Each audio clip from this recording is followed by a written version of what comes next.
a chance.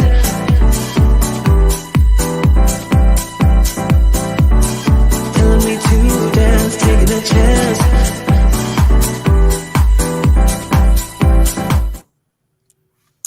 Hi, everyone. Hi, everyone. Oh, I love our little theme song. Yeah. It's just Thank you, really Diana, so fun. Playing that for Perfect us. song for us. It really is. So, everybody, welcome to the Isn't It Romantic Book Club. We're going to be talking today with the fabulous Tio Fallon about her book, Burning Justice.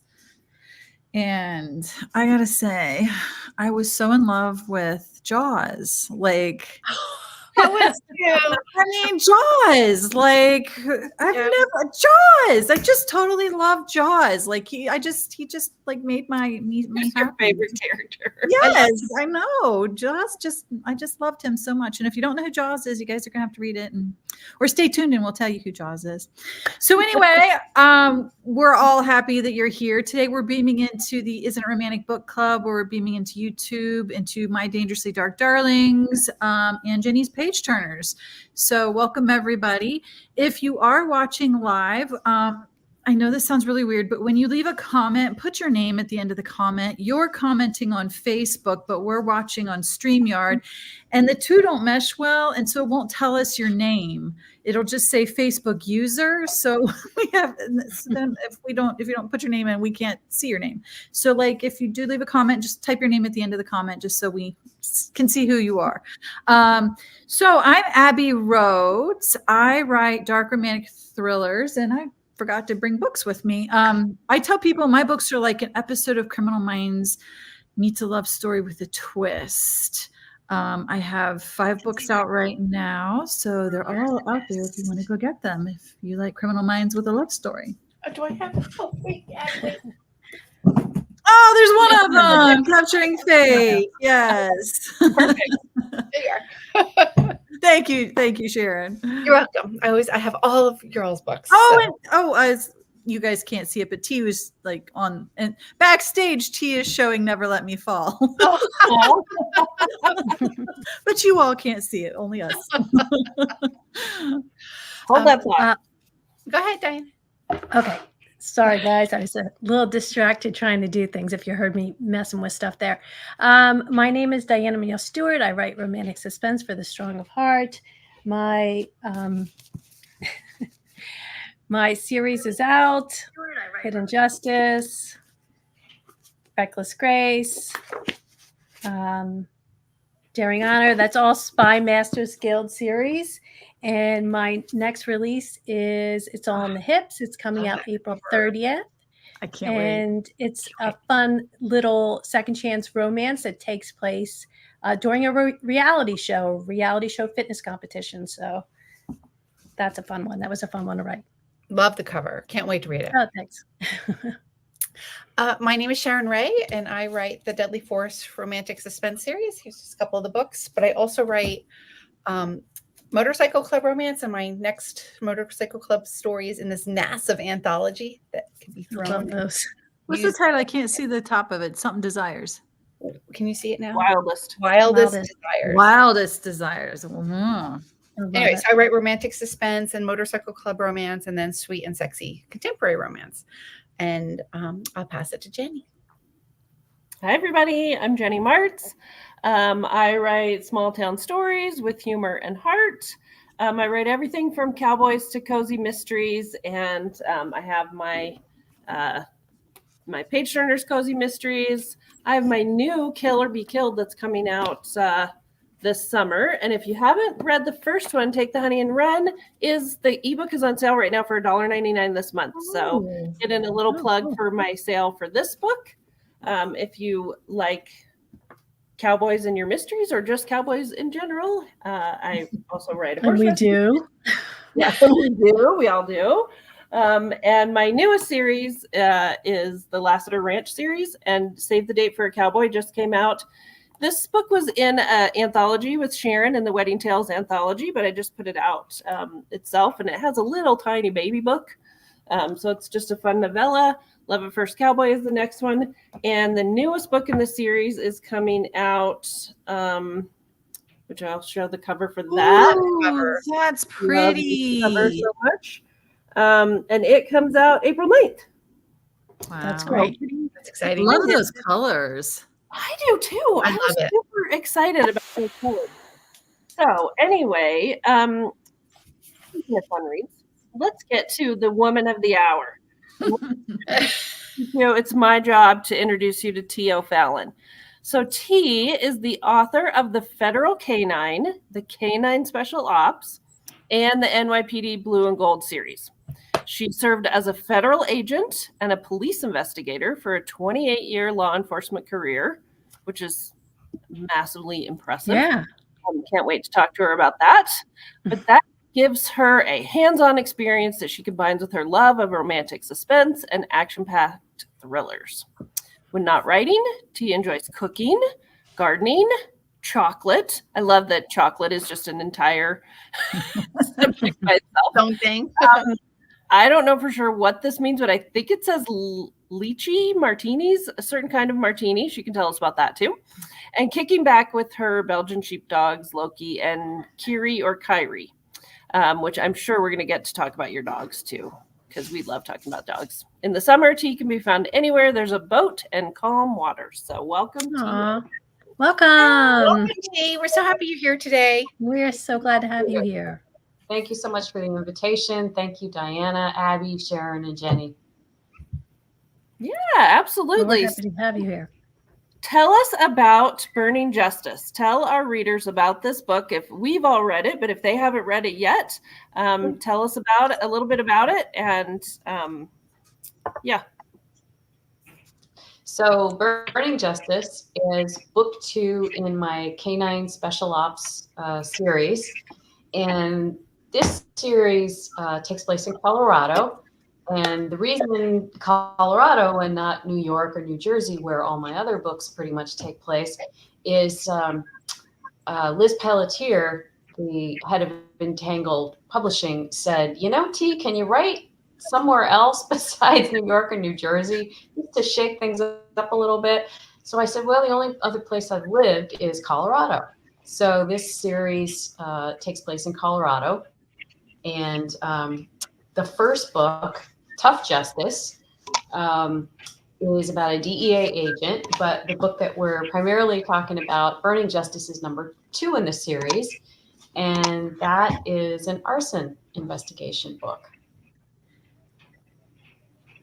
Who's And book, so who's book 3? good. And Who's book 3 going to be? Because I wonder.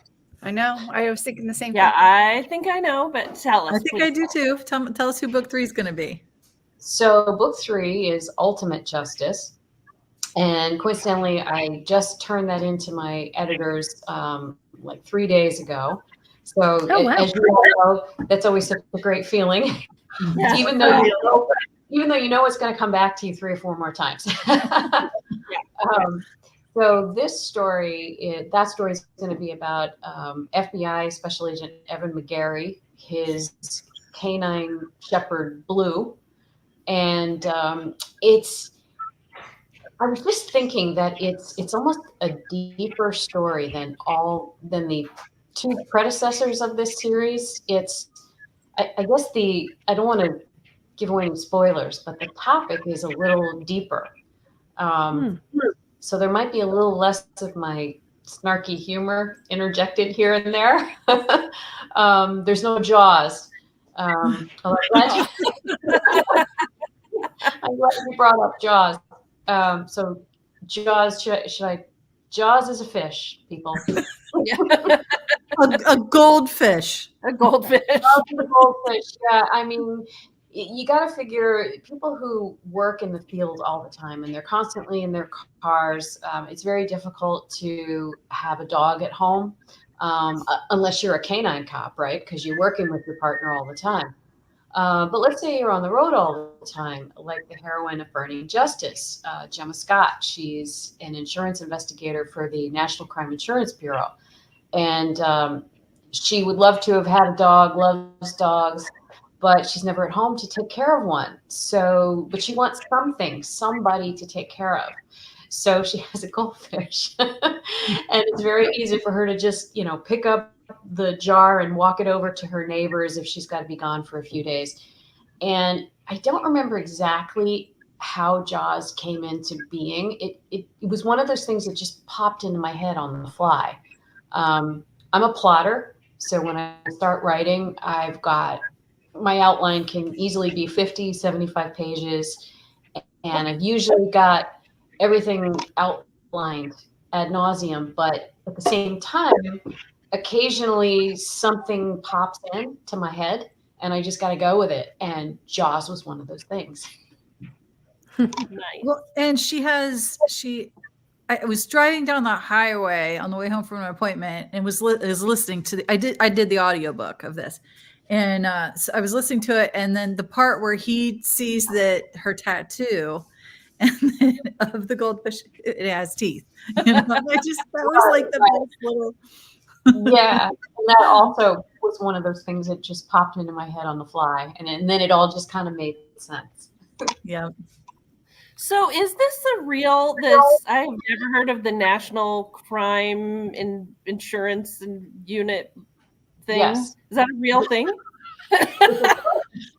It's a real thing, and there's a really interesting story about how I came to hear of it the first time. I was working in Denver, so I'd been a federal agent for many years at this point and had never heard of them, never worked with them. And somebody introduced me to a supervisory special agent who worked for them. They're also called special agents, even though they're not active duty law enforcement. That agency is 100% funded by the insurance industry. So there's basically no government funding there, but they do tend to hire a lot of retired agents and police officers. And people who've worked for insurance companies because of their expertise. So I met this supervisory agent for that organization, really. And his name is John Hersley. And in my world, John Hersley is a rock star.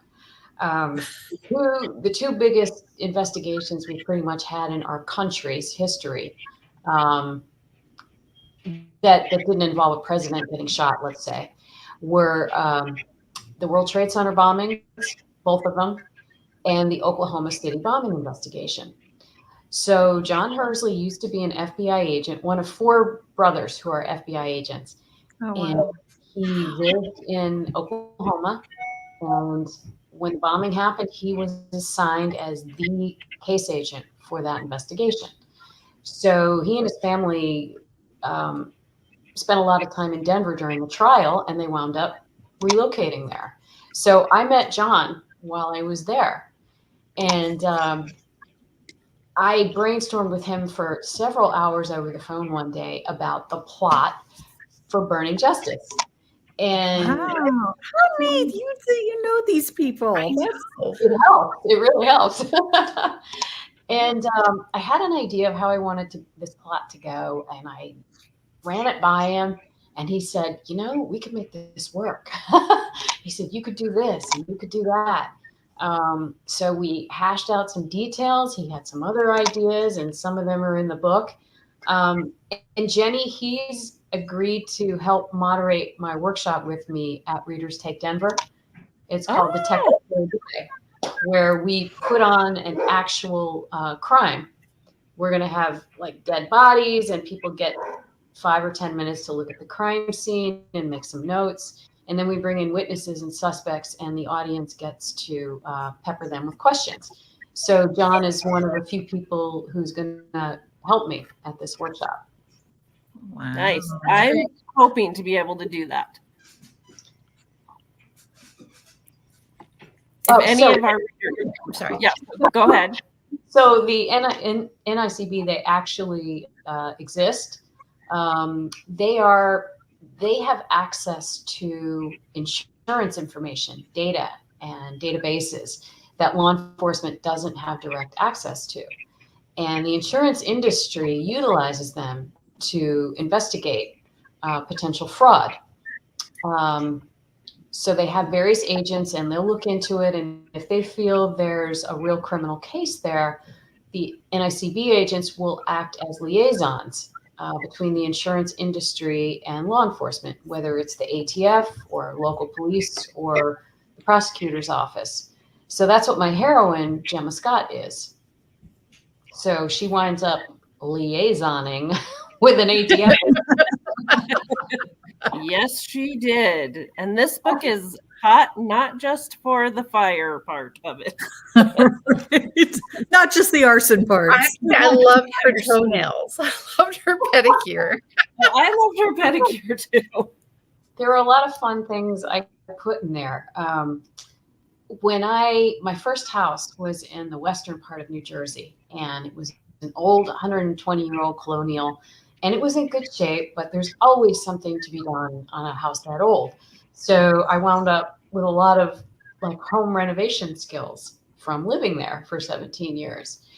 So I put that aspect of my life into Burning Justice. Gemma bought an old fixer-upper in Lakewood, all she could afford, and she's become quite handy with power tools. And I'm not going to give this one away, but there's one power tool in particular that plays an integral role in the book. Yes, that was a great scene. That was good. So are you handy, T? Do you do power tools, and are you a handy? I do. I have more tools than I need. I'm married to a handy guy, and I can run a cordless drill, but we have a lot of tools, but I don't touch the one that you were just talking about. Yeah, same here. I don't touch it. It's in the garage. Yeah. It's a little scary. But, it is a little scary.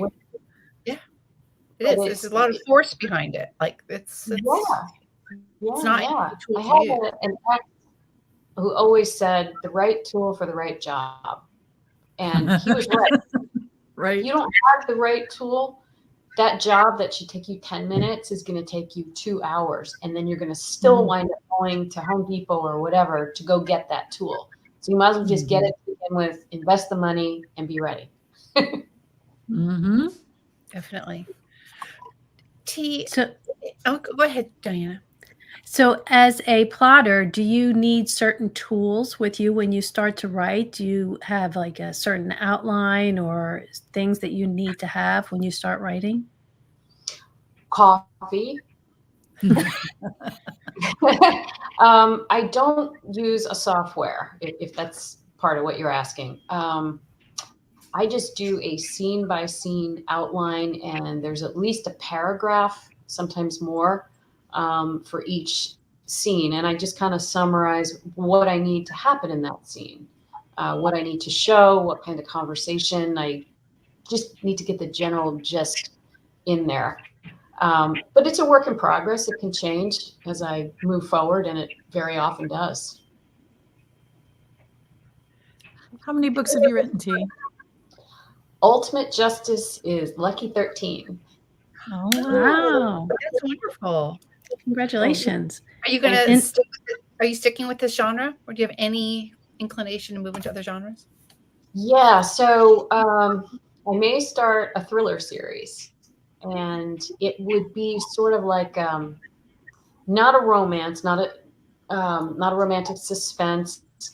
It would be sort of Mulder and Scully-esque, or Bones and Seeley Booth, where it's male and female protagonists. One probably be a Fed, the other one maybe a local detective, and they don't want to work together. They're kind of forced to work together, and it becomes maybe a long road, and maybe if the series is successful, 6 books in, something will happen. Yeah, I love this kind of- I don't think I'm going to get away from romantic suspense. I really love writing it.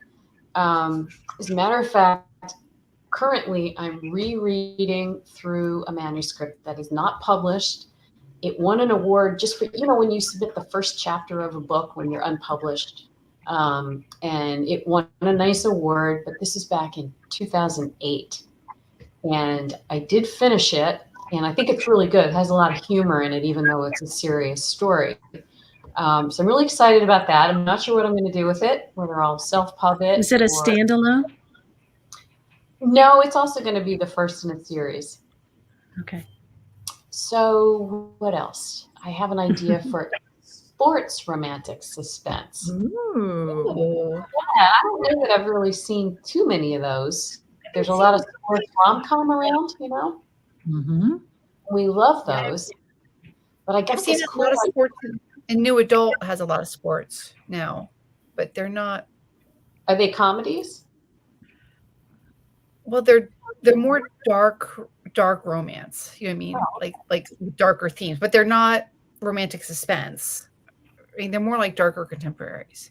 Okay. Yeah, I get what you're saying, Sharon. Yeah, they're more dark romance. Emotionally dark. Yeah, yeah. Because it's young adult, so it's all the angst of the 22-year-old set. Okay. Well, I Well, know myself for saying this, but I got the idea for this sports romantic suspense when I was watching a VHS tape of yep. The Natural with Robert Redford. Oh, yeah. great movie. That baseball story. So I got the idea for something not the same, but that's what gave me the idea. So we'll see where that goes. Very cool. Very cool. One thing I really loved about this book was it being set in Colorado. So if our readers don't know, I'm the Colorado girl, and there was a lot of Colorado Springs, where I'm from Colorado Springs. There was a lot of Colorado Springs in there. It was fun that it was in Lakewood, because I also lived in Lakewood for a while growing up. So I really loved the Colorado aspect of it. And, you know, Liz lived in Colorado for quite some time, probably at the time when you guys were talking about it. I bet you I'm sure that's when she was here, was 2016. So anyway, do you have any plans to do some more Colorado? Well, I still have a lot of friends there. And I'm pretty much tied to the Readers Take Denver conference with this workshop. So I anticipate going back there quite a bit. I don't know. It's a lot easier, as we were talking about, to write a series that's set in a place you've lived. So you don't get directions wrong or facts wrong. So who knows? I might wind up doing another series out there. Well, I love your Jersey. I'm a Jersey girl. I grew up in the Ramapo Mountains, in the western edge of New Jersey. Yeah, and when I tell people that, they don't know what I'm talking about. Mountains. It's beautiful. Yeah, it's really beautiful. It's a beautiful. When I was growing up, it was kind of a desolate area. It's not now, but at the time I was growing up, it was really beautiful. So I love your earlier book set.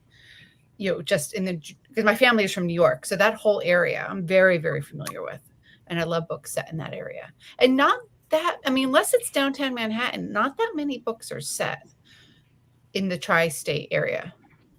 You know, Connecticut, New York, and New Jersey. I don't think, or they're on Long Island, or they're in a very specific neighborhood, like Brooklyn or something like that. But in general.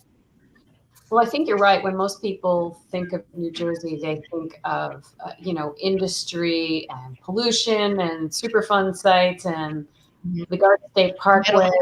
What exit do you live off of? Yeah. But they don't know that the northwest portion of New Jersey is very rural. I mean, there are parts of it, frankly, that are like Deliverance kind of rural. Wow. I had no idea. Part of the Appalachian Trail goes through that high point area where Pennsylvania, the New York Highlands and New Jersey mountains meet. Wow. Yeah, I had an informant who was a taxidermist way up in that corner. So I spent a lot of time up there. And I can remember going with some cops to interview people here and there and feeling like when you leave their front porch, you didn't want to turn your back on the porch, so we're kind of backing away.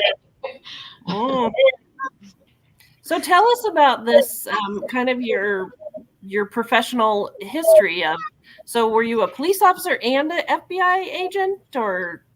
So I started out my law enforcement career as an agent, and when I retired from federal service, I became a state police investigator in New York. So that's kind of the way that happened. I just think that's just fascinating. Yeah. So did you always want to be an FBI agent, or like how did that? Give us more. Give us more of that. Come Yes, on. give us more. No, and let me be clear. I never said I was an FBI agent. I was just thinking that. Mm. You just said federal agent. Right. So, and I'm always a little bit what's the word? Hesitant to reveal the agency, and it's because I try to keep my writing life away from my professional life. And one of the reasons it started is as soon as I got my first contract, I had to testify in a trial that involved some sexual abuse, and there was something in the book about it, and there was something in the trial about it, and I just didn't want there to be a crossover that some defense attorney could dig up and try to discredit me on the stand about. So I'm always a little shy about revealing who I ever worked for, and that's why maybe someday I won't care. So T O'Fallon is your real name. It's not a pen name? Nope, it's a pen name. Oh, it's a pen name. Okay. Because I understand that I'm a mental health counselor and I don't want, Abbie Roads is a pen name. You know, I have a real name and I don't want my clients to be able to read my books because that's a little creepy. You know? I think So, like, Abbie, we were friends for like 5 years before I figured that out. a lot of people don't know because I don't advertise it, you know, but I don't want clients to read my books and I don't want them to find me on social media or. That's funny. Jennie Marts is my real name, and I was in banking, so I don't think anybody's going to really use any banking stuff against me. I'm a librarian. No one cares. So T, who is your? I didn't start out to go this route. I came from a family of doctors and scientists. My dad was a meteorologist, and I just kind of went down that path naturally. And at some point, I realized it's not for me. You know, when you're a pretty young girl and you realize that your favorite show on TV are the black and white reruns of Adam 12, then maybe you're not cut out for the sciences. So at some point I decided I'm pretty small stature, and common sense told me being a street cop is probably not the best move for me. I mean, I probably would have done fine, but so I started investigating other options, and the federal world had some other opportunities where you're not so much literally on the street every minute of your job. So that worked out for me. That's so cool. You know, I was talking to my husband not too long ago. I said, man, if I had a rewind, 30 years button, I really might do something like you did. Like, I would love to look at some sort of FBI, law enforcement, something. I just feel like if I had a do-over, that's what I would do.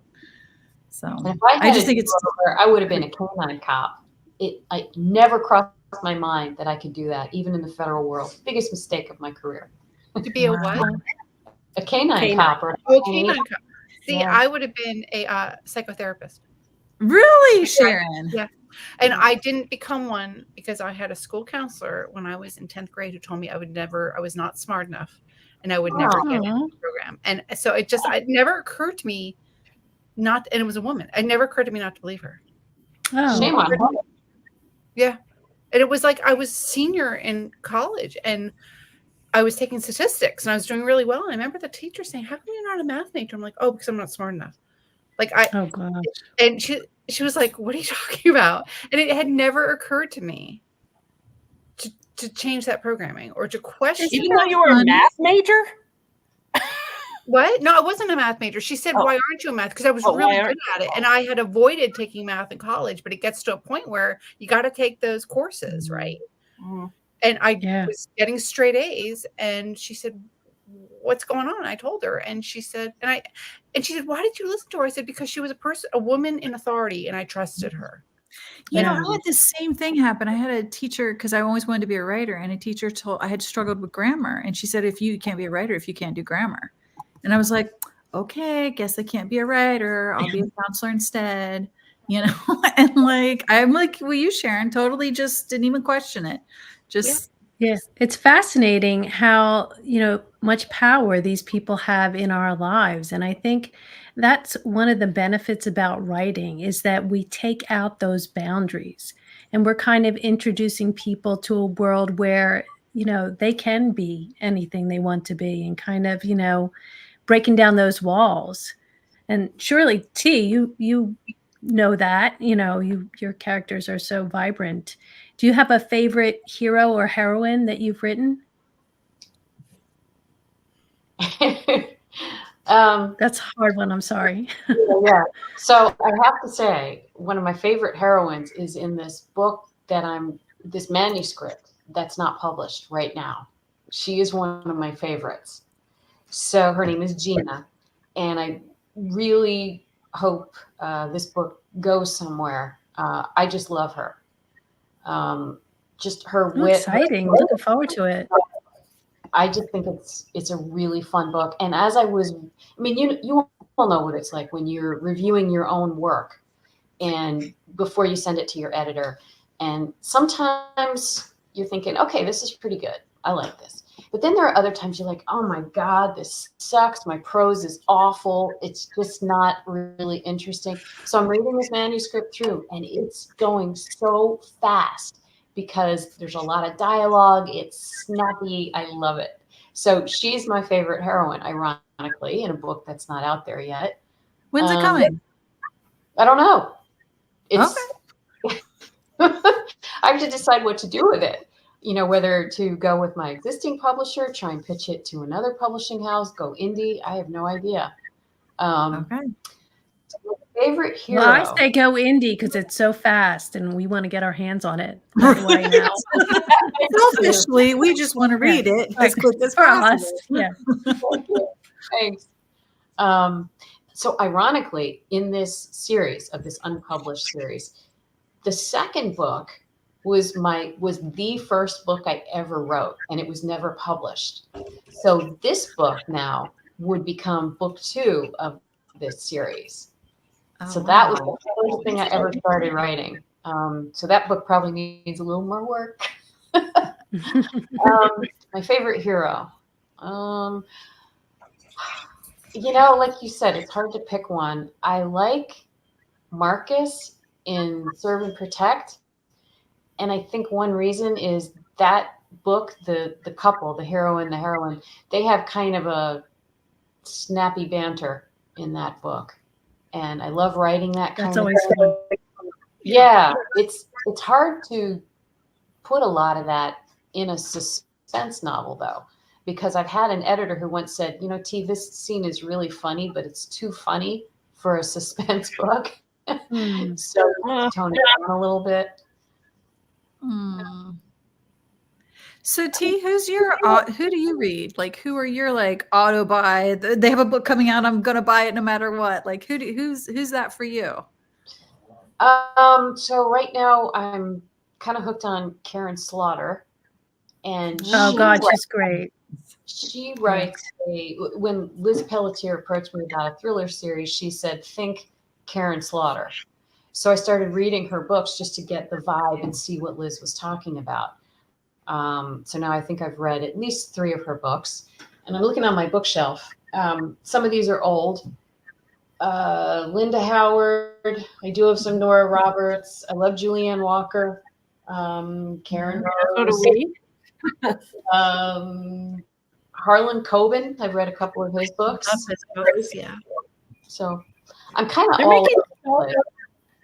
They're making so many of those Harlan Coben books into Netflix limited series right They now. are. And they all take place in England. I've noticed this. The Yeah. books take place like in Southern California. I love Well- him. He does such a great job of like snappy, quick twist. Turn. I think Karen Slaughter has the Will Trent series on Yes. Hulu right now too. Yeah. So, Yeah. It's on my Yeah. to watch list. I haven't got there yet though.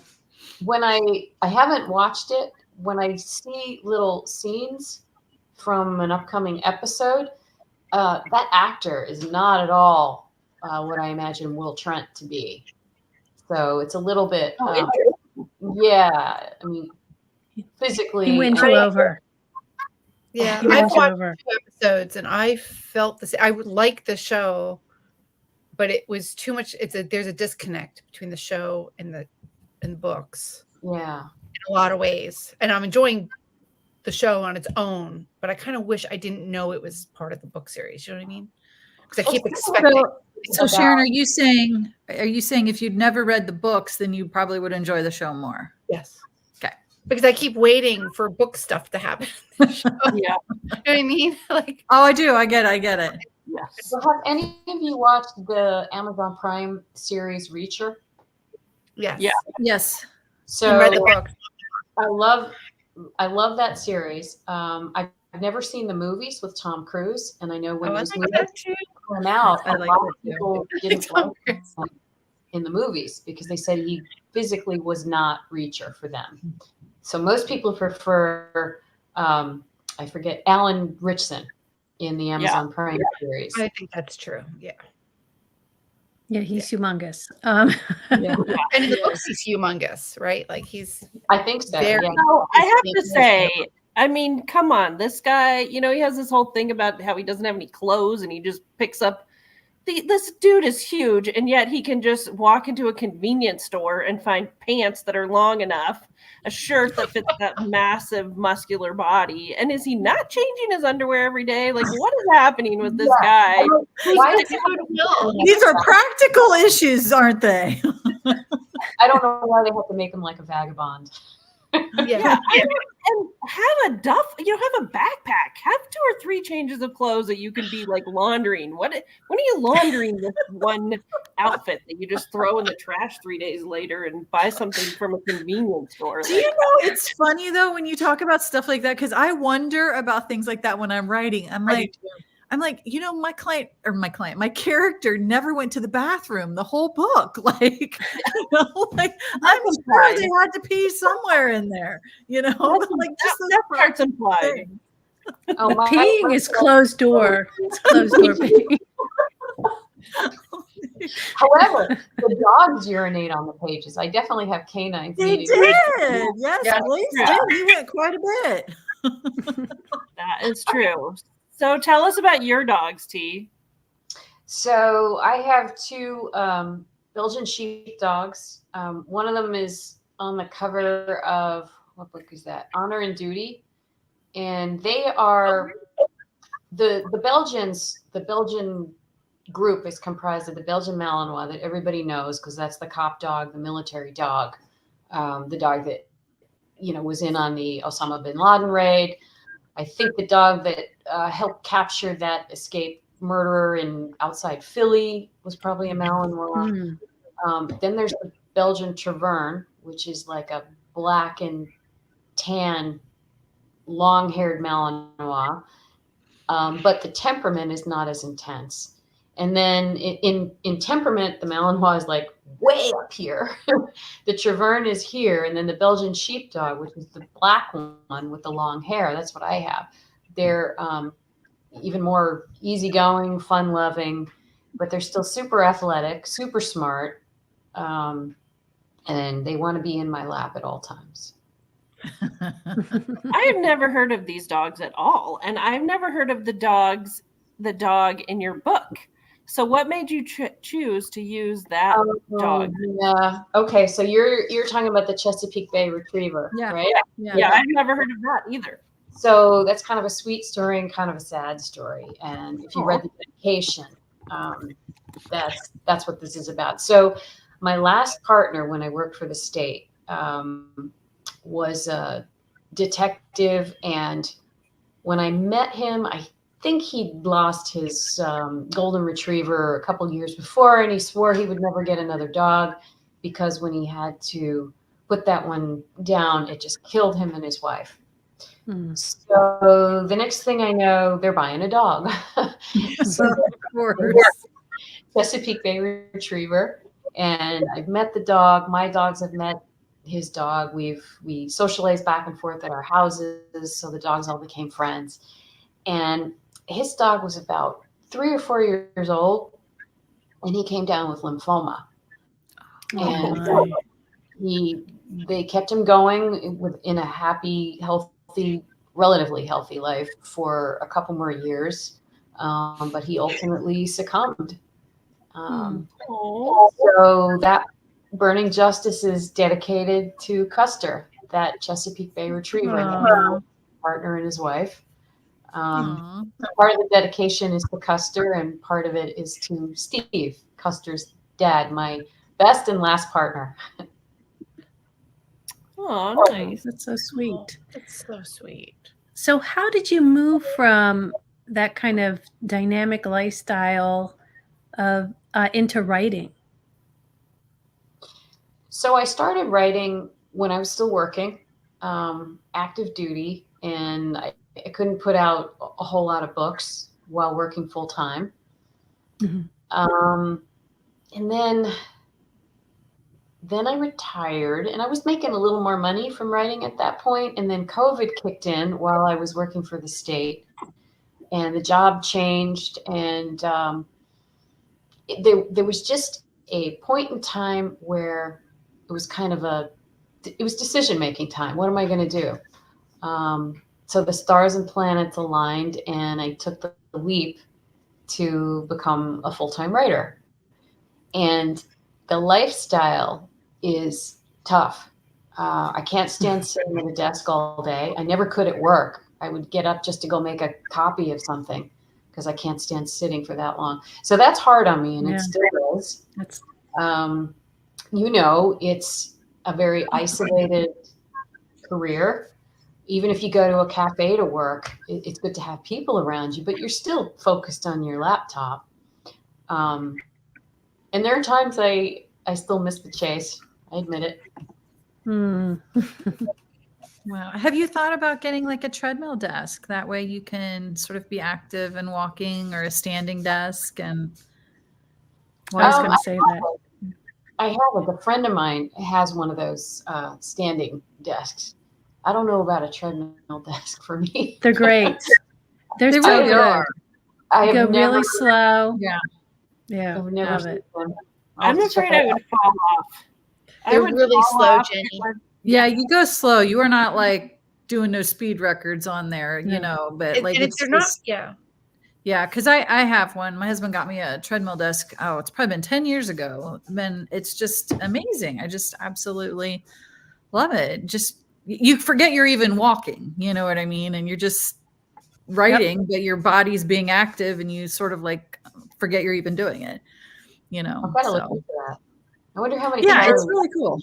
And some, like, we used to have a treadmill before this one, and he, you know, we call it Danny rigging because his name is Dan. He Danny rigged like a little contraption to put over top of it so that I could have a desk on that one, you know. So you can, I mean, there's different ways to do it, like, but that is just a really awesome thing to have, is the treadmill desk.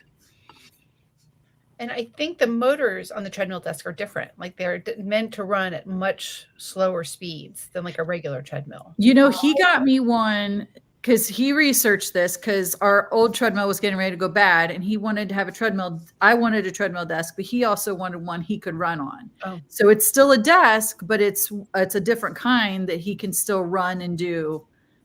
Like, it can do everything a regular treadmill does, you know. So yeah, there are some out there like that. It was a little more expensive because of that, but Have you seen those walking pads? They're like just the have. treadmill. I wonder if you could use that at a high desk, at a standing desk, and just buy the walking tread. I've seen that too. I've seen that too. Yeah. If they were. I've got a question. Is there any quick way for me to like say hi in response to any of these comments? Like, there's something that says join the chat, but then they want you to go to YouTube, and I'm definitely afraid of getting kicked out. Yeah, you can't type a response to the questions right now. You can't. Okay, but well, the let's question, say hi to everyone. Yeah, you could say hi to people. Sure, of course. Yeah. And in the Facebook group, if you go to the Facebook group later, you can you can respond to everything in the Yeah, Facebook. those questions will be in the group later. Great. Thank But you. you can certainly respond right now if you want. Yeah, if you see a question on there, you can read it and answer it. And if you do the YouTube thing, it won't knock you out. If you Well, want to, one if it asks, What's the If you name s- of first book? I guess the first book that you're working on? I guess the new series book that you mentioned, what was the name of that one that you said you were going to maybe publish Oh. yourself? That's what I thought that might be. It doesn't have a name yet. So it has a name, but I think it's going to have to change. So let me not say the name of it yet. Sorry. Okay. Stay Okay. tuned. I If know. someone were new to UT and has not read any of your books before, where would you suggest they start? Well, both of the Canine series, all the books in those series can be read out of order. They are separate and distinct, separate plots, separate hero and heroine. Each has their own love story, their own arc. No cliffhangers. So you can read those all out of order. If you wanted to start at the first in series of those, Lock and Load is the first of my Federal Canine series, and Tough Justice is the first of my Canine Special Ops. I think with the NYPD Blue and Gold, the first of which is Burnout, that one it maybe helps a little more to read Burnout first. There is a separate plot and love story in each of those books, but there's an underlying criminal arc that starts in Burnout, goes into Blood Money, and ends in Disavowed. So that's the only reason it might help to read Burnout first. And someone asked, T, how long on average does a book take you from idea to completion? It varies, 4 to 6 months. It just depends. I actually struggled with this last book, Ultimate Justice, that I just turned into my editors, because it is more of a serious story. It required more care with people's emotional responses. Hmm. You all will see what I mean when the book comes out. Right. So how many books do you typically put out a year? Average of 2, sometimes Okay. 3. For years I've been trying to do 4, and I just don't think that's ever going to happen. How many do I could have them. y'all put out? How many do you guys put out each year? And it Well, also, -0? don't ask Jenny. She'll just annihilate us Jenny's all. our rock star. How many do you put out a year, Jenny? Well, 2 or 3, but I had a year where I put out 6 in 1 year. So that was a lot. that was a lot. What's the average word count of your books? My- 80 to 95. Yeah, those are So What are your I- cozies, Jenny? What are your cozies? Are they 70 to 80? My cozies are about 80, yeah. So it just depends, because I wrote for Entangled, and I wrote for write for Source Books too. So different publishers, and then I do some indie stuff too. And so they just sort of, some of them kind of overlap each other. So, but in the beginning, when I was working, just trying to kill it with indie, I was killing myself, as we all know, when we try to just go crazy and just write all the time and not have a life. So that was the year that I did 6 in 1 year. No. Yeah. Yeah. I don't know how you come up with the ideas, Jenny. I really don't. That's a lot, 6 in 1 year. What about you, T? Do you have any issue coming up with ideas, or do you just have issues not being able to keep up with ideas? Yes. That's it. Yeah, I have a very fertile imagination. Ideas have never been a problem. It's just focusing that much to put out more than 2 or 3 books a year is the hard part. Now, do you keep a journal with your ideas? Do you write your ideas down? Yeah, I keep files on my laptop, book ideas. You must have a very investigative mind. Like, do you love watching mysteries? And sometimes I watch mysteries on TV and I think, well, that's not how I wanted that to go. And then that gives me an idea of like, oh, I could write something like that, but just have it go a whole different way than what I was imagining it would go. I do watch mysteries.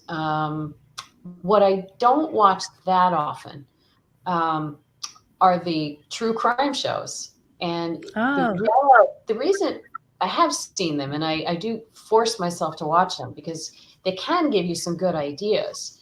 And since I'm doing this true crime workshop at Readers Take Denver every year now, I also like to get ideas on what homicide I'm going to put on in the workshop every year. So that's actually how I got this year's murder. It's based on an actual murder that took place somewhere in the US. But the reason I don't watch those as a general rule is because it's like never leaving the office. It's like never leaving the job. And my mind needs a break from it. Seriously, and because I won't watch anything that's sad, or a movie or a book or a show that's sad and it'll make me cry. I won't watch it. And I won't or anything that's like about mental health, like, was it A Beautiful Mind? It's like, I don't want to watch that. Like, I just don't want to watch because that's like a work to me. You know what I mean? So I totally get you. And so, but my comfort stuff is true crimes. It scares me. If it's true, I don't want to know about it. I'll watch a slasher movie because that's not real. Like the horror flicks. I look at true crime as educating me about what not to do and what to be aware of. No, if it's true, I don't want to know about it. I want to live my life. For me, a lot of times I see stuff on a show, like from the banking perspective, any heist show or bank robbery where you walk into the bank vault and there's cash just stacked up in the vault. That is not true. There is no bank that looks like that. Or they talk about the currency transaction reporting, and there's things that I'm just like, that is not true. If you knew anything about banking, if you had done any researching about banking, I feel that same way, Jenny, because they'll be like, yes, this person is diagnosed with schizophrenic bipolar disorder. And I'm like, schizophrenic bipolar disorder is not a disorder. It's either one or the other. Like, what, come on, So, T, do you do that when you watch cop shows and those? Oh yeah. Most of them are just absurd. So off the top of my head, so NCIS, I don't know if they still do it because I haven't watched it in a while, but go harken back to, the first Mark Harmon years, even the first 10 years. I forget the smart dude's name, but he would like break into every database out there. It was just absurd. Oh, yeah. And they're all getting into gunfights and car chases and explosions like every episode. And that just doesn't happen. If you get into one gunfight in your entire career, that's huge. Here's a bad one. I'm trying to remember the name of it. The FBI responds to report of this enormous black duffel bag sitting on the sidewalk in front of the FBI headquarters in Washington. And they decide, okay, there's no bomb in there. So they use a remote controlled little gadget to open up the zipper. And there's a naked woman in there and she's covered with tattoos. What is the name? Remember this show. Yeah. Blind Spot, I think. Yes. Blind Spot. Okay. Yeah. So here's this woman. They do a thorough check on her to see who she is. Her fingerprints don't come up as her. They can't identify her based on her prints. She has no memory of who she is. They have no idea who she is. She doesn't know who she is. She's not on any missing persons list. Next thing you know, she's waltzing around the FBI building. She's wearing an FBI raid jacket, FBI ID. And then shortly thereafter, she's out in the field with them and she's wearing a gun. Come on. That's just absurd. So basically, if I want to like join the FBI, I just need to show up naked in a duffel Yeah. bag. Okay, Jenny, there we go. Covered in tattoos in That's duffel bags. fast tracking into the FBI. I'll drop you off, okay? Well, first of all, I would have to fit into a duffel bag. You need to find a big duffel bag. So one of my favorite shows now on the flip side, what is it, like SVU, that genre? In a general way, I think those are pretty good. But what I don't see ever is the prosecutors going out in the field the way they do on these shows. It just doesn't happen. They sit at their desks. You, the cop, you bring them the information into their nice little quiet, safe office, and that's where they stay. They don't go into the field. I like Bosch. I like Bosch too. I like to. I do too. I think the show was pretty good from a technical perspective. I mean, I've never been a homicide cop, but I still think the tactics are pretty good and how they go about their investigations. All right. Well, that's good to know. I was going to ask about The Rookie because I was watching that. Did you ever get rid of that show? No? I watched one episode of that. You don't want to know what I thought. No? Okay. That's Nathan Fillion, right? Is that Nathan Yeah, that's him. Fillion? Yeah. I do Yeah, like yeah. him. Yeah, he was in that Yeah. space. Firefly. Oh, Firefly. Yeah, I like that. That was funny. That was one of I my loved favorites. him. I loved the Castle show where he was like the writer and got to go be with the cops. Like Oh, I yeah. loved watching Castle. That was such a fun thing, seeing this writer get to go be out with the cop. I loved how his vest used to say writer. Remember, everyone else would have like. I have a T-shirt that has that on it. So. Sure, it was very silly, but it was funny. It made When me do the cops take authors with them on their investigations? Sorry, Jenny. Dang it! You're ruining all of my like. Now I can't be in the FBI. Like my duffel bag idea is ruined. I can't. Actually, I live next door to a police officer, and I call him up, or I wander by next door, and I'm like, "Hey," he knows if I say, "Hey, I have a question for you." He's just like, "All right, let's go." And half the time I get stuff wrong, and he's like, "No, you can't do that. No, you can't do that. No, you can't do that." It's like, dang it, you just messed up my whole chapter I just wrote. Interesting you brought up the banking stuff. I had this scene in Honor and Duty, one of my federal canine books, and I don't know how many hours I spent researching and interviewing a friend of mine who's the manager at a bank just to get the bank box procedures correct. Because there's something critical in the stories is surrounding a bank box and the issues of how you get in. What if you lose your key? What does the bank do? Just things like that. And I wanted it to be spot on accurate. And so that actually took a long That's great. Yeah. Nice. Oh gosh. Well, it's been so fun having you, T. Yes, This one's Really, yes. really interesting. Thank you And we love again to talk. for the Wonderful. invitation. And Jenny, I know I'm going to see you next month in Denver. Yeah. And Sharon, Abbie, Diana, if you get to that conference next year, and you want to help out with my workshop, you can all be killers or dead bodies or something. Okay. That sounds good. We Yeah. appreciate it. Yeah, that'd be fun. My pleasure. Thank you, T. And thanks Steve. everyone. Bye. Thanks everyone on the side for Thank you. showing up. Bye. Bye. Oh, that was fun. Great book. Yeah. Enjoyed it. All right. That was So what so are we fun. doing next month?